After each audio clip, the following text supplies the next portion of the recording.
అరుణాచలం కొండ మీదకి ఎడుతుంటే ఒక పొదకి ఆయన కాలు తగిలింది, దాంట్లో తేనె పట్టుంది, తేనెటీగలు లేచాయి.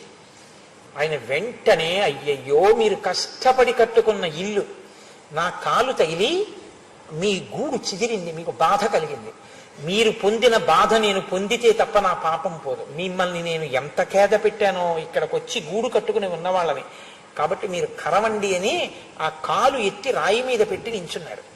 తేనెటీగలన్నీ వచ్చి కాలు ఇక్కడి నుంచి పాదం వరకు పట్టేసాయి, పట్టేసి శుభ్రంగా కరిచేసి వదిలిపెట్టాయి. ఆయన కాలు ఎర్రగా అయిపోయి ఇంత లావున వాచిపోయింది. వాచిపోయిన తర్వాత వచ్చారు గుహలోకి. విరూపాక్ష గుహ అని ఇప్పటికీ ఉంది ఆయన ఉన్న గుహ. ఆ గుహ దగ్గరికి వస్తే ఆయన దగ్గర ఉండేవాడు కుంజుస్వామిని ఒక పరిచారికుడు. ఆయన చూసి అయ్యయ్యో భగవన్ ఏమిటిది అన్నారు.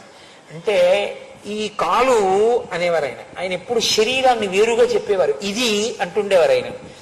ఇది వాటి గూట్ని పాడు చేసింది, మరి ఇది శిక్ష అనుభవించాలిగా. అవి దీన్నొక్కదాన్నే కరిచాయి, ఆయన మిగిలిన శరీరాన్ని కరవలేదు. అందుకని ఇది బాధపడుతోంది. దీని నిండా తేనెటీగల ముళ్ళు విరిగిపోయి ఎంత బాధపడుతోందో చూసావా. మరి జాగ్రత్తగా ఉండద్దు, ఇంకోళ్ళని ఎందుకు బాధ పెట్టడం అన్నారు. అంటే అప్పుడు ఆ కుంజుస్వామి వెళ్ళి శ్రావణం తీసుకొచ్చి డాక్టర్ దగ్గరికి కూడా వెళ్ళలేదండి ఆయన ముళ్ళు తీసేశారు, ఒక్కొక్క ముళ్ళు. అందుకే రమణుడి శరీరం విడిచిపెట్టేసేంత వరకు ఒక కాలు లావుగా ఉంటుంది ఆయన ఫొటోస్లో కూడా ఇప్పటికీ.